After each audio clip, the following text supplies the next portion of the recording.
Assalamualaikum warahmatullahi wabarakatuh. Waalaikumsalam warahmatullahi wabarakatuh. Selamat pagi Bapak. Selamat pagi Bapak Kenarawan. Bagaimana Bapak kabarnya hari ini? Alhamdulillah. Bisa dibantu Bu?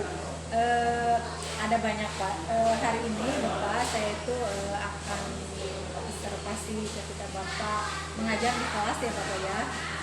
Yang pertama itu saya ingin menanyakan dulu nih para proses pembelajaran ini yang akan dilihat itu Bapak mengajar atau siswa proses pembelajarannya seperti apa. Nah, cuma tujuan pembelajarannya ini untuk apa? Tujuan pembelajaran terkait dengan instalasi penerangan listrik, mata pelajarannya ya. Hari ini kita belajar tentang komponen dan spesifikasinya, kemudian kebutuhan intensitas cahaya dalam ruangan sesuai dengan standar tersebut. Tujuan khususnya pertama siswa bisa mengetahui tentang standar, berapa intensitas yang dibutuhkan dalam ruangan yang berbeda. Di sini ada ruangan rumah sakit, kelas, kemudian rumah tinggal, ada toko, kemudian masjid dan lain sebagainya. Itu targetnya ada 6 ruangan yang harus dianalisa. Kemudian siswa juga dapat merencanakan penitikan dari masing-masing ruangan dan menghitung berapa besar jumlah lampu yang dibutuhkan dalam ruangan tersebut. Baik Bapak, untuk yang kedua nih, area pengembangan yang hendak dicapai oleh Bapak terhadap siswa. Area pengembangannya khususnya untuk pembelajaran itu sendiri yaitu pembelajaran yang menyenangkan dengan metode berdiferensiasi. Targetnya itu saya sudah mencoba membuat perencanaan pembelajaran berdiferensiasi dengan menggunakan diferensiasi produk dan diferensiasi proses. Untuk diferensiasi proses siswa dibagi dibagi kelompok, kemudian mereka nanti memilih prosesnya seperti apa, mau dengan mendiagnosa sendiri atau dengan menghitung atau dengan membandingkan standar yang ada. Banyak metode yang bisa digunakan untuk pencapaian proses untuk anak bisa mengetahui tujuan-tujuan tadi. Kemudian kalau diferensiasi produk, nanti produknya tadi ada yang rumah sakit, ada yang kelas, ruang toko, ruang tempat tinggal, gedung olahraga dan sebagainya, itu anak memilihnya. Kemudian strategi yang dipersiapkan ya Bapak. Strategi yang dipersiapkan khususnya untuk pengembangan ini, saya menggunakan PJBL, Project Based Learning. Project Based Learning, anak-anak sekarang merencanakan sebuah proyek pembuatan perencanaan instalasi listrik pada tempat yang berbeda sesuai dengan kelompoknya yang sudah dibagikan nanti. Oke. Baik Bapak, mudah-mudahan nanti proses pembelajarannya berjalan dengan lancar dan semua tujuan, kemudian area pengembangan dan strateginya siswa itu mengerjakannya dengan tujuan yang sudah direncanakan. Amin. Mudah-mudahan. Terima kasih Bapak ya. Assalamualaikum warahmatullahi wabarakatuh.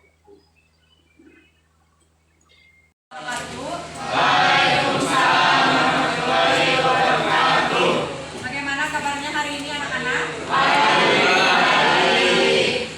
kalau begitu ya. Semoga kalian semangat untuk proses pembelajaran hari ini. Perkenalkan ya, nama Ibu Ani Siti Hasanah. Ibu merupakan guru IPAS di SMK Negeri 2 Tasikmalaya. Ibu biasanya mengajar di kelas mesin, PLG, terus di mekatronika. Hari ini Ibu akan mengobservasi proses pembelajaran di ruangan listrik ya.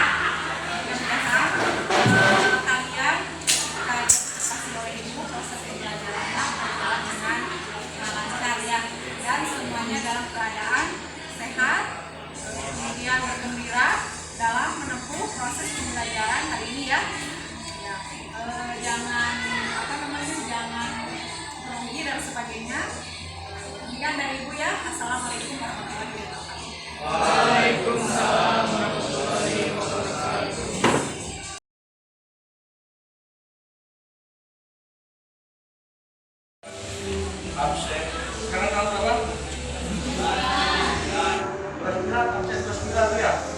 terakhir di Februari.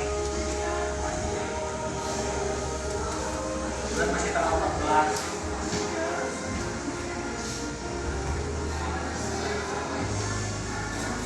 Oke, silakan.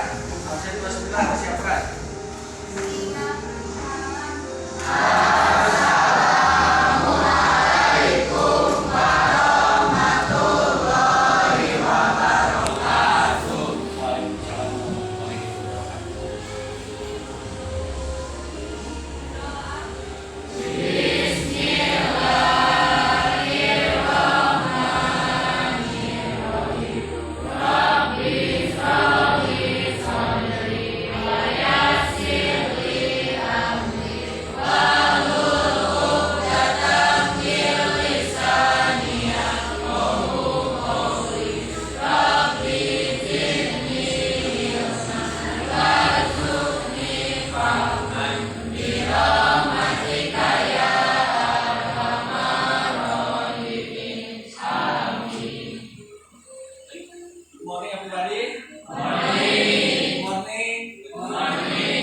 How much we need the electrical intensity of lighting.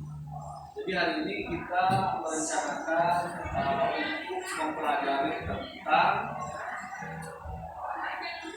berapa kebutuhan intensitas cahaya yang kita butuhkan dalam sebuah rumah. Ya, before we start our lesson, maybe I want to answer first. If I call you, you can stand up, okay?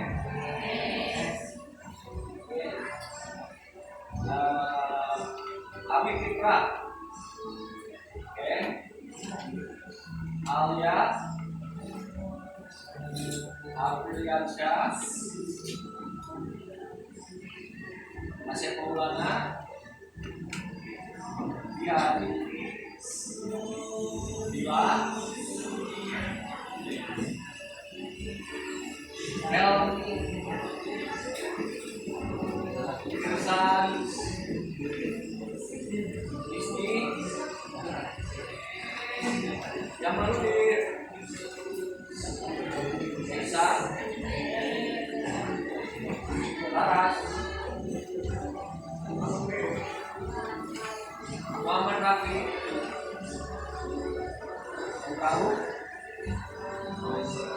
yang tahu pada kabar nggak? Tapi ini nama siapa ya? Ayesa, Isan, Patam, Ilham, Nuril, Rahman, Rifal, Nafiwa, Obi, Purnama, Randy, Reza, Irfan, Risma, Rizka, Rusbihan, Rian, Taufia, Tasha, Tila, Muhammad Rakan Fauzi. Dari 35 siswa, satu orang sakit, satu orang masih cemberut. Namanya Obi, cemberut. Mungkin HP-nya masih bokap. Ya kan? Nah, oh enggak, semangat ya, tetap semangat walaupun HP-nya sudah tidak 3 minggu berarti namanya nempel ya. Sudah mabar, sudah 3 minggu nggak mabar, HP-nya masih bokap. Ya itulah konsekuensi ketika kalian tidak menggunakan HP dengan bijak ya. Jadi pada saatnya digunakan, pada saatnya tidak digunakan ya gunakan. Nanti konsekuensi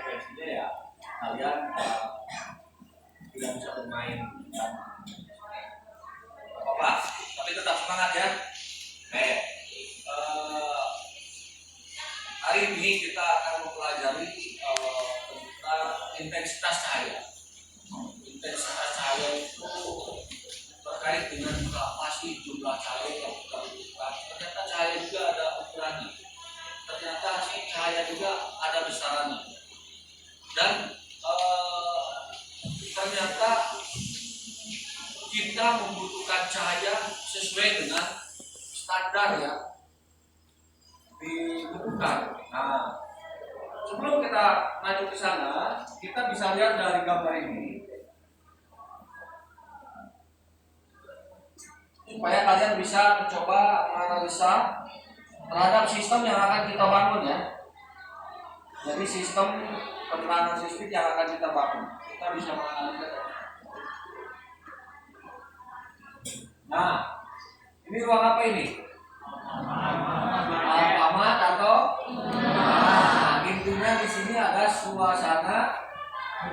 Nah, kira-kira apa yang kalian lihat di sana? Apa yang kalian lihat di sini?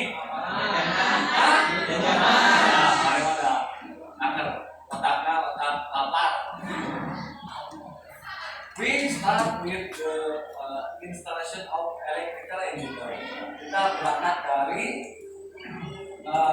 rekayasa teknik listrik dan kita sedang mempelajari instalasi penerangan listrik. Nah, ketika kita sedang mempelajari instalasi penerangan listrik, ketika kalian datang ke Alfamart harusnya lihat apa?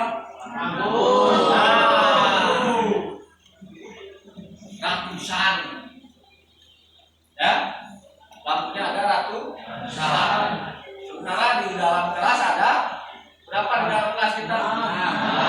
Ada 6. Sementara di sini ratusan. Kira-kira apa yang membedakannya? Luas ruangan. Oke. Siapa namanya? Kalau mau ini acungkan tangan ya. Acungkan tangan, nama, kemudian jawab. Siapa? Ya. Katakan.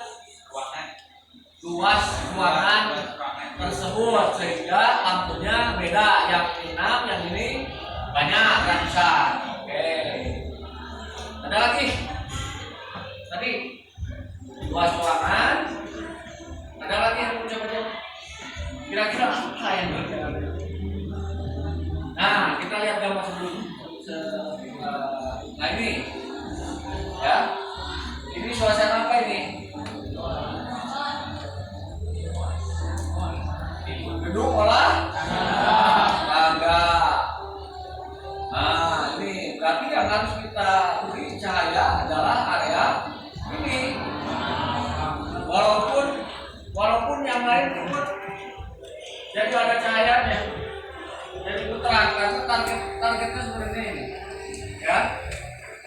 Kemudian coba lihat kita di pabrik mobil. Oke. Ini contoh di sebuah industri. Nah ini lampu-lampunya yang dihubungi. Nah ini ya, apa yang sedang kita pelajari, apa yang sedang kita analisa, apa yang sedang Anda latih terkait dengan kompetensi instalasi penerangan listrik. Intinya adalah suatu saat kalian akan bekerja di mana? Apakah di marketing, di toko, apakah kalian suka olahraga nanti ada di board, apakah kalian nanti jadi guru ada yang jadi kelas, semuanya membutuhkan cahaya lampu.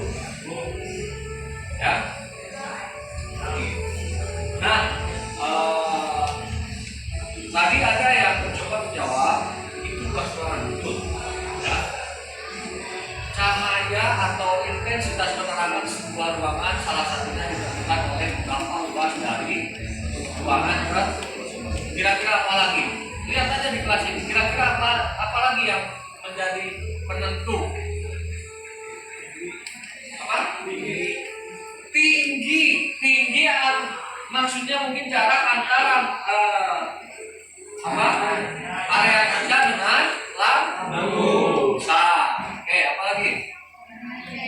Warna dinding pengaruh nggak? Pengaruh.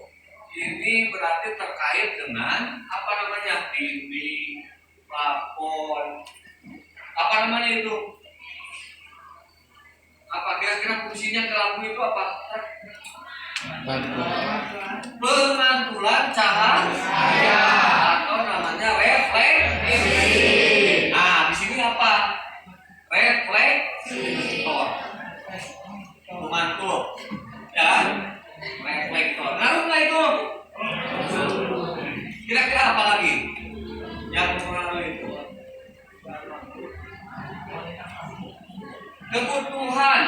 Kebutuhan dari cahaya. Berapa jumlahnya? Kalau di pabrik berapa? Nah, you can look at the page of 51 in the books. You can look at there about the standard of electrical lighting needed in the room. Kalian bisa lihat tabel di halaman 51 pada buku paket. Di sana ada standar yang dibutuhkan dalam sebuah ruangan, berapa intensitas cahaya yang dibutuhkan. Di ruang belajar berarti di dalam sekolah berapa? 300 lux. Jadi intensitas cahaya ini satuannya adalah lux. Berapa lux yang dibutuhkan dalam sebuah kelas? 300. Berapa lux yang dibutuhkan dalam sebuah industri atau pabrik? 300 sampai 1000. Berapa lux yang dibutuhkan di dalam sebuah gor?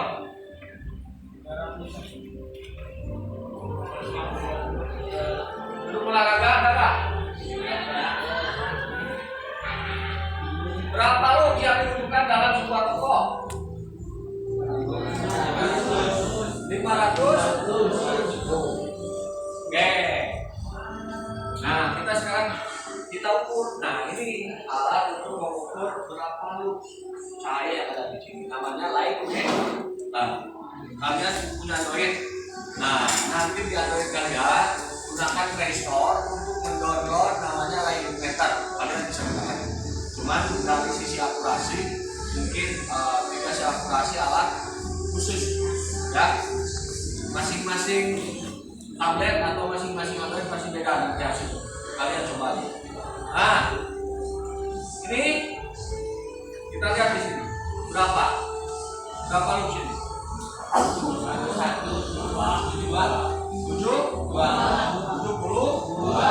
harusnya. Nanti lebih atau kurang nih jumlah lampunya? Kalau di sini berapa? 73, beda-beda dikit ya. 1. Nah, lihat kalau di sini. Nah, berapa? 300.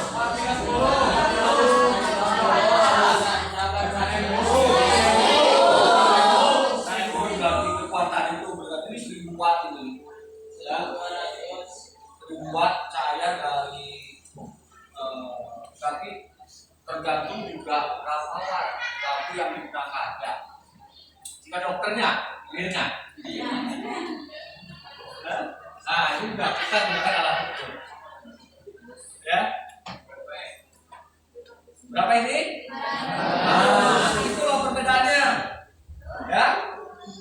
Perbedaannya. Ini 500 lux. Sementara di sini berapa? Nah, makanya tadi ada yang menjawab, ini pengaruh nggak? Ngaruh. Sekarang di sini pengaruh nggak? Berapa sekarang?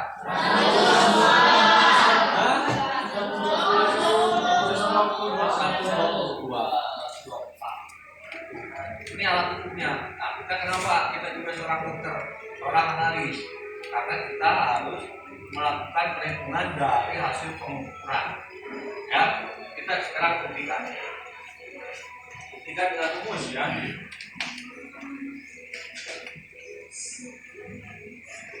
Nah, saya mau dulu lihat pasang dulu.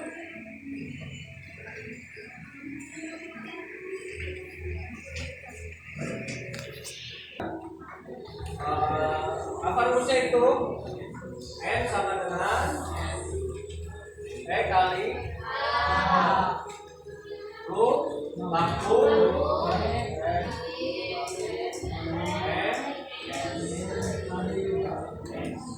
kali B. Oke, kita sekarang akan ketahui berapa lux ini. Philip 100 watt. Kita bisa lihat dari sini ya. Philip 100 watt. Coba searching di Google berapa lumen untuk Philip 100 watt.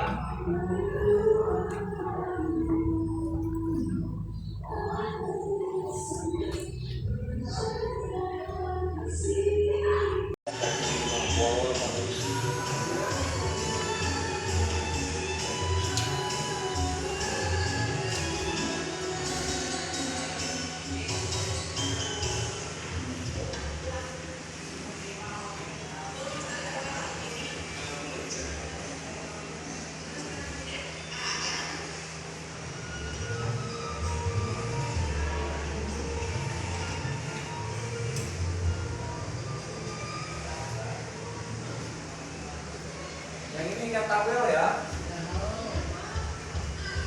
Tabel.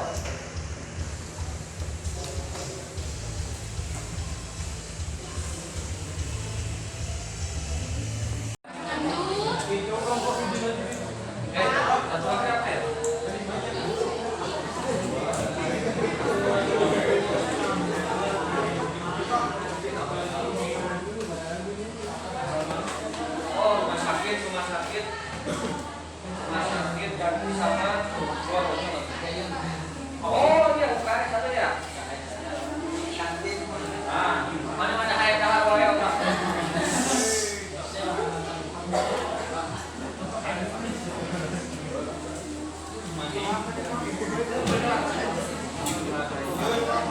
Ya. Oke, kelompok 1 silakan ambil. 1. Apa itu? Sekolah. Oke, hapus.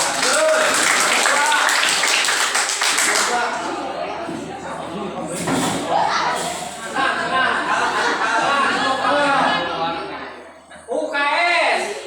Dua biar apa? Analisa.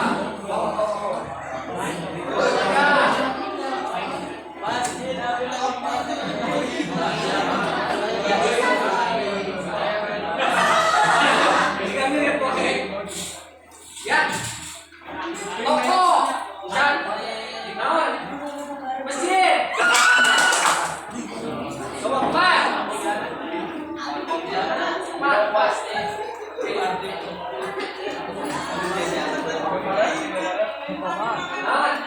Toko alamat.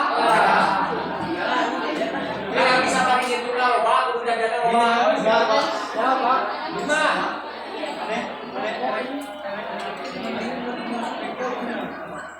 Nah kita rumah tinggal. Nah terakhir kantor berarti ruang PO itu rumah tinggal, silakan analisa di rumah sendiri. Oke, kita sudah menentukan kelompoknya. Sekarang istirahat dulu sampai jam 12.30. Nanti jam 12.30 silakan berpencar, analisa, ukur ruangannya, ada berapa ruangan yang ada di sana, kemudian tentukan jumlah intensitas cahayanya masing-masing ruangan dan berapa jumlah lampunya. Paham?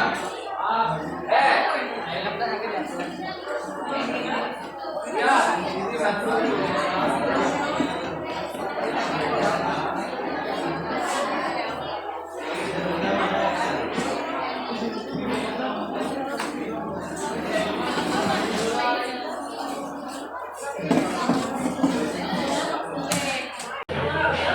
Sama.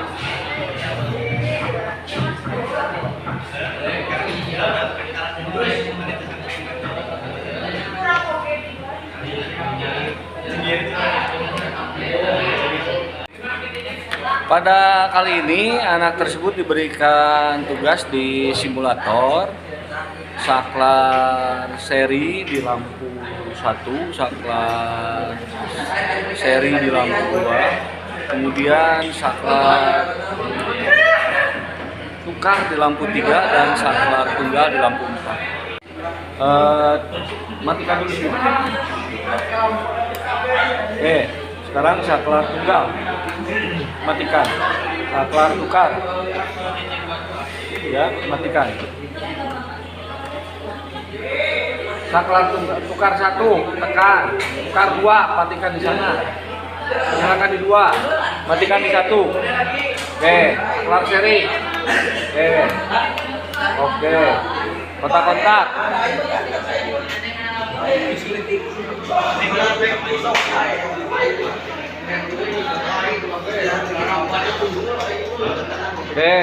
Ukur tegangan.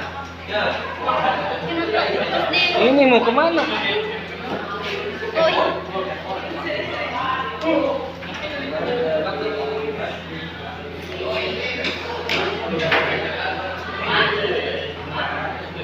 Ya.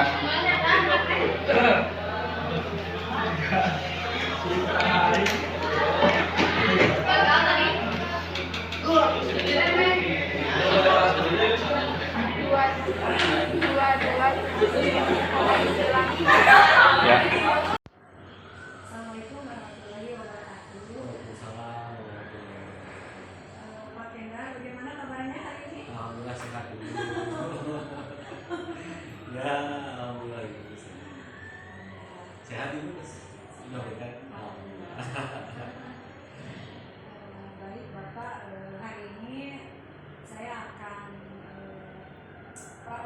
pasca observasi ya, setelah kemarin saya melihat proses pembelajaran Bapak di kelas. Kemudian hari ini saya akan coaching gitu ya, mengenai yang pertama yaitu tujuan Bapak kemarin sekarang itu apa sih yang menjadi coaching sekarang? Ya, tujuan coaching ini mungkin saya verifikasi terkait proses pembelajaran yang kemarin, yang kedua adanya refleksi apa yang bisa saya tindak lanjuti terkait dengan pembelajaran yang kemarin sehingga ada perbaikan untuk pembelajaran yang selanjutnya. Untuk tujuannya sendiri dari pembelajaran yang kemarin itu saya mengacu kepada capaian pembelajaran ya yang ada di kurikulum Merdeka. Kebetulan saya mengajar kelas 11 TK 1 teknik ketenaga listrikan. Capaian pembelajarannya yaitu murid atau siswa bisa merencanakan, kemudian melaksanakan, kemudian membuat laporan pekerjaan terkait dengan instalasi penerangan listrik. Nah, untuk tujuan pembelajaran sendiri yang kemarin dilaksanakan adalah siswa atau peserta didik mampu menentukan komponen yang lebih spesifik untuk bangunan-bangunan yang berbeda terkait dengan instalasi penerangan listrik. Adapun bangunan yang berbeda itu yang pertama sekolah, yang kedua toko, yang ketiga rumah tinggal, yang keempat kantor, yang kelima masjid, yang keenam rumah sakit. Nah,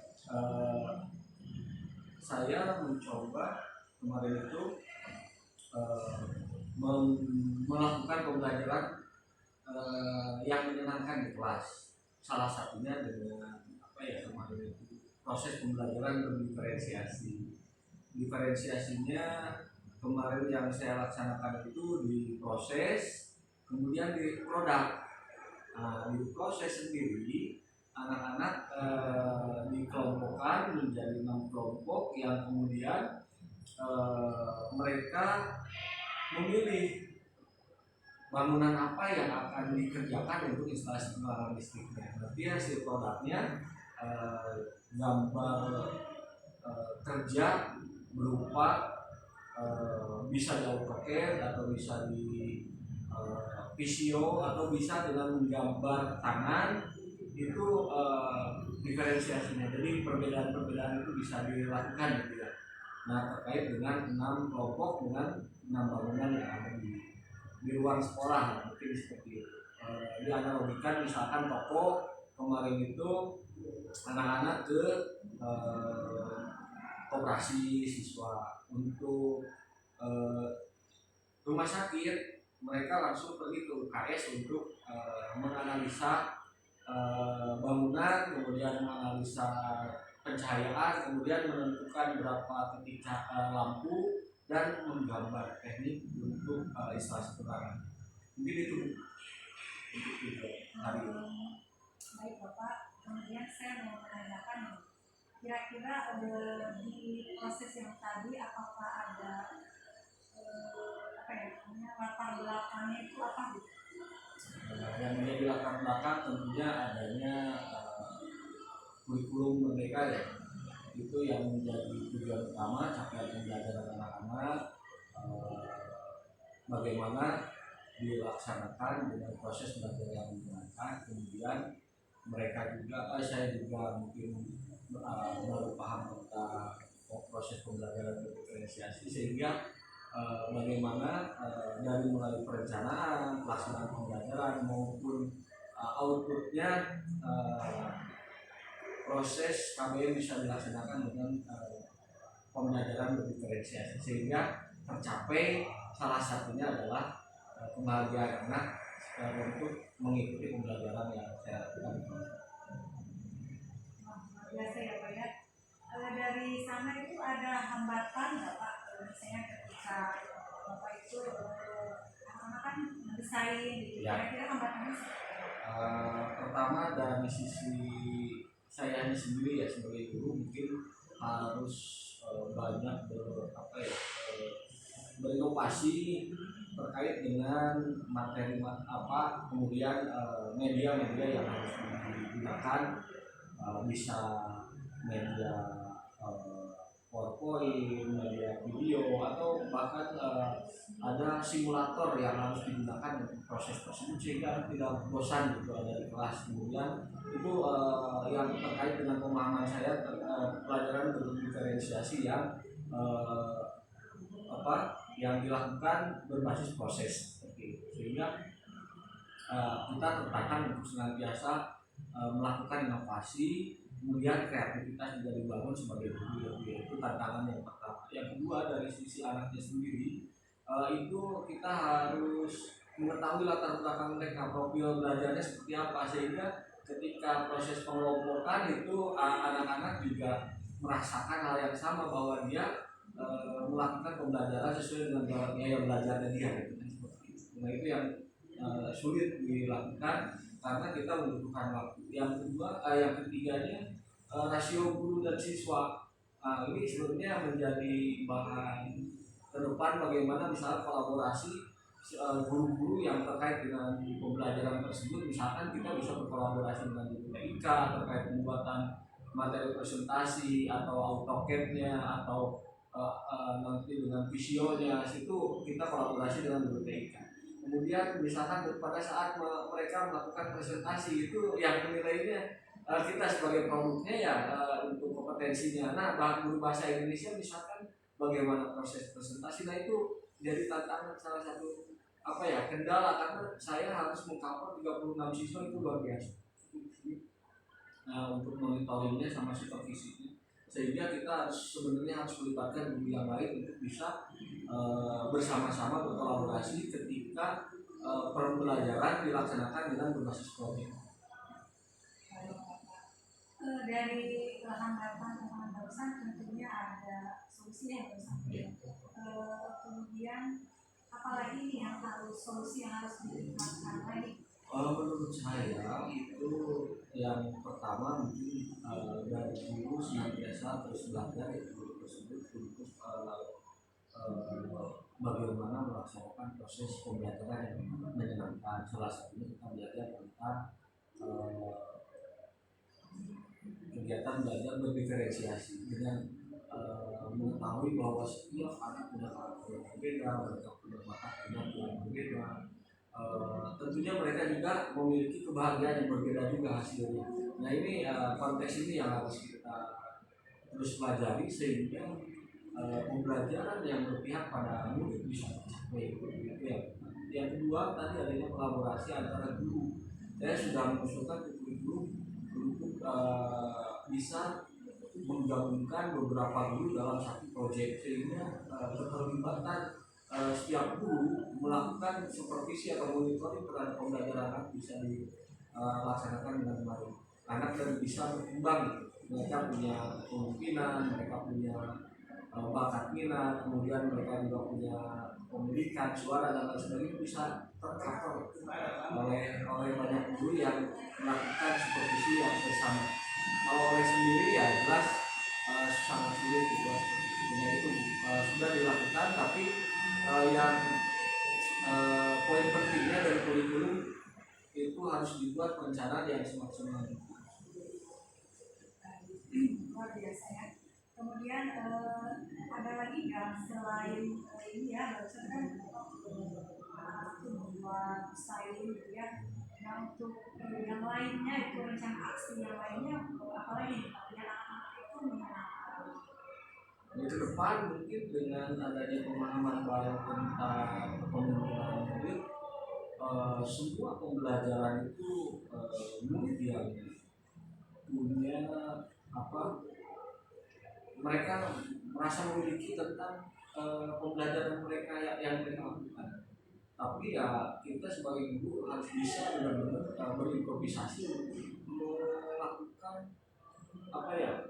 fasilitasi terhadap kegiatan belajar mereka sehingga tidak ngawur gitu. Kita tetap fokus pada satu tujuan. Anak-anak membuat tujuan itu ternyata dibuatnya bukan oleh guru atau oleh kepala sekolah, tapi anak sendiri membuat goal mereka dengan capaian kompetensi yang ada di dalam kurikulum mereka yang membuat tujuan pembelajaran mereka apa, kemudian strateginya seperti apa untuk pencapaiannya, terus nanti evaluasinya tercapai atau tidak, mereka yang melakukan itu gitu. Dan itu tingkatan tersulit sebenarnya di sekolah, bagaimana kepemimpinan murid bisa diberdayakan menjadi salah satu aset dalam proses pembelajaran. Seperti itu. Nah, baik, terima kasih Bapak ya, sangat luar biasa sekali. Bapak itu akan melaksanakan hal-hal yang baru lagi itu Ya. di kapan? Mungkin semester depan kita harus benar-benar melakukan perencanaan yang sistematis. Kita melibatkan murid untuk proses pembelajaran, kita sebagai guru menjadi fasilitatornya, kita menyiapkan juga alat bahannya sehingga tujuan yang mereka inginkan dalam setiap langkah atau goal yang mereka inginkan itu di semester depan. Kemudian Bapak kan punya banyak rencana aksi ya, dan itu menurut saya bisa banget dilakukan gitu ya. Nah kemudian Bapak punya nilai berapa kebutuhan anak, bisa nggak melakukan hal itu tuh kira-kira nilainya di Pada fase fase F ya, kelas 11 ya sekarang saya pandu atau dalam artian yang mata pelajaran yang saya lakukan di kelas pada mata pelajaran literasi dalam disiplin fase F kelas 11. Saya yakin itu sangat bisa dilakukan dalam poin juga mungkin 7 ya, nanti kita tingkatkan menjadi 8 atau 9. Anak-anak sudah punya potensi untuk melakukan itu karena dari fase F mereka sudah punya kepemimpinan sudah ada, kemudian rasa memiliki terhadap dirinya juga ada, kemudian bagaimana jiwa sosialnya juga bisa dibangkitkan sehingga ada muncul kolaborasi murid sebagai mitra kita untuk bisa membuat tujuan sendiri, strategi mereka untuk menyadarkan seperti apa juga sendiri, kemudian capaian target juga bisa dilakukan sendiri. Dan kita mungkin keuntungan bagi guru kita tidak capek ketika melakukan pembelajaran berbasis kepemimpinan itu. Kita hanya benar-benar menyiapkan panduan buat mereka, kemudian mengisinya sendiri dan mereka melakukannya sendiri. Dan prakarsa perubahan juga bukan kita yang bikin, tapi justru dari murid, sehingga keterlibatan murid sangat sangat bisa dilakukan untuk perubahan dirinya, perubahan di kelas, perubahan di sekolah maupun di lingkungan masing-masing. Kalau dari segi emosi dari anak-anak ya Pak Anak, yang saya lihat dari proses pengerjaan itu kan lama banget kita ya, dari jam 7 masuk itu sampai sore gitu ya. Ya, bagaimana dengan emosi anak itu dan Bapak mengatasinya? Kalau masalah emosi itu terkait dengan KSE ya, kesadaran diri mereka ketika mereka punya potensi itu, kemudian kita berikan fasilitasi ya, mungkin mereka membuat target yang ditentukan oleh mereka sendiri nantinya. Kalau sekarang kita yang menentukan targetnya ya, apa yang menjadi target hari ini ke pencapaiannya. Kalau di dunia teknik juga itu sangat lama, ketika waktu 1 hari itu sebenarnya tidak cukup, tapi bagaimana kita bisa berimprovisasi dengan tadi mereka bisa bekerja berkelompok untuk proses pencapaian goal tersebut. Kemudian Bapak itu kan sudah banyak ya ini ya rencana-rencana aksinya. Nah, boleh nggak saya misalnya saya melihat lagi nih proses pembelajaran lagi atau di undang-undang gitu ya, biar saya tuh lebih tahu ini kan banyak sekali seperti apa nih Bapak melaksanakan proses pembelajarannya. Mungkin kapan ya Pak ya? Semester depan bisa dilakukan, atau mungkin nanti pada saat ini kan ada sebentar lagi ada observasi kelas juga ya yang dilakukan oleh penilai, itu terkait dengan penilaian kinerja guru. Nah, kita juga mempersiapkan itu. Rencana ini kami akan membuat di sekolah ini prosesnya berbasis coaching seperti ini. Jadi bagaimana guru bisa memaksimalkan potensi yang ada di guru tersebut, sehingga proses penilaian kinerja guru itu tidak seperti supervisi biasa, tapi lebih membangkitkan motivasi intrinsik yang ada di dalam guru sendiri, sehingga tercapaian program yang dijalankan di sekolah terkait dengan intrakurikuler, kokurikuler maupun ekstrakurikuler bisa maksimal diberdayakan pada guru tersebut. Itu bisa dilaksanakan sementara. Baik Bapak, mudah-mudahan semuanya terlaksana di siswa ya, sesuai menjadi pemimpin kembali. Saya nanti akan melihat dari posisi mungkin hari ini cukup sekian ya Bu ya.